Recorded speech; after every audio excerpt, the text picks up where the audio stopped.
The 6-7 Chicago Bears are still the biggest frauds in NFL history. Corruption in Chicago?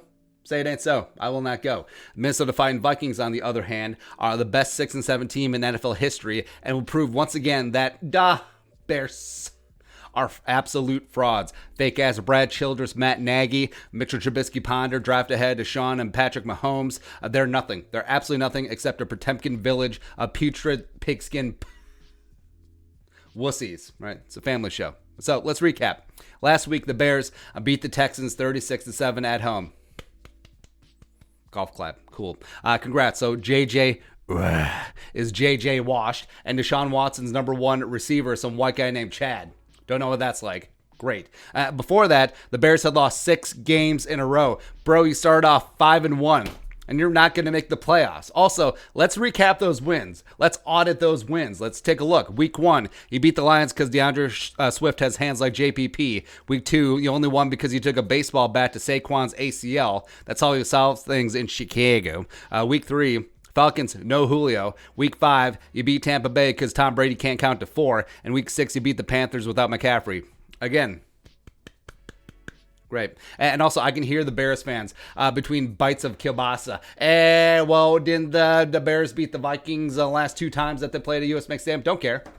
Don't care. Like, why you keep bringing up old stuff? Like, what are you, a Packer fan? Well, I guess since Chicago is sort of like South Green Bay. Like, Green Bay has 2 suburbs, Appleton and Chicago. Great. And also cool. Last week, Trubisky Ponder threw 3 touchdowns against the Texans, and none of them went to Houston. Great. Congratulations for that. You get a gold star.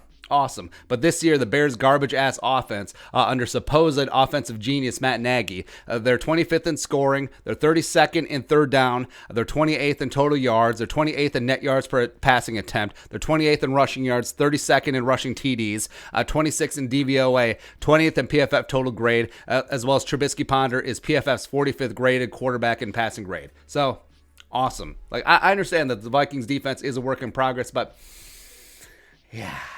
Yeah, and also, what about last time the Vikings squared off with the Bears, huh? Remember that Monday night game where the Vikings won 19-13, but all Steve Levy and Louis Riddick and trash-ass Brian Greasy, a.k.a. Dollar Store Elway, could talk about was the Bears' defense. Oh, the Bears' defense did so good. They're one of the best defenses in the league. Or Dalvin only had 112 total yards, and Justin Jefferson only had 8 catches for $135, and Thielen only had 2 touchdowns. Woo, awesome. Great. I mean, the Bears defense did such a good job, besides Kirk Cousins on third down, shredding their asses, absolutely getting after it for a perfect quarterback rating, converted 7 out of 11 third downs. Woo! You love it, man. You love it. But Cordero returned a kick for a touchdown. That's all they talked about for the second half. It's absolutely stunning, right? But nah. Bears are the biggest fraud since Enron, since Bernie Madoff, as well as the ratings for the Big Bang Theory. There's no way that many people find that show funny, but I digress. Trubisky, garbage. Matt Nagy is a false positive. You know what the Bears are going to do this offseason? They'll keep Matt Nagy, but they'll fire Chuck Pagano, just as rats trying to save themselves on the sinking ship. Even though Chuck is the only thing that's working, him and that defense. Ryan Pace is as mild as Pace Picante salsa. They have the only offensive line in the NFL that's worse than the Vikings. Cole Kmet is the Romex knockoff version of Kyle Rudolph, as well as Allen Robinson, Akeem Hicks, and Cordero. You're cool. I like you guys. And meanwhile, Khalil Mack is the most overrated player in NFL history. It's like, who are the best edge rushers 30 years from now? And they'll list, Daniil Hunter Jr., they'll also list, Chase Young will still be doing it because he's bionic, pretty sure. And then they'll be like, Khalil Mack, obviously Khalil Mack. I mean, every single time, like, what does he have to do? All this overblown production, all of the pressures but no sacks. Oh, blah, blah, blah, blah, blah, blah, blah. Yeah, I understand that I'm writing a big-ass check that Riley Reif and Brian O'Neill have to cash. But guess what? Khalil Mack, 0 sacks. Goose egg, D'Angelo Russell, last few meetings against the Vikings. No big deal. No big deal. All right, so 52. Yeah, that guy. J-A-G, just a guy. That's 52. Woo!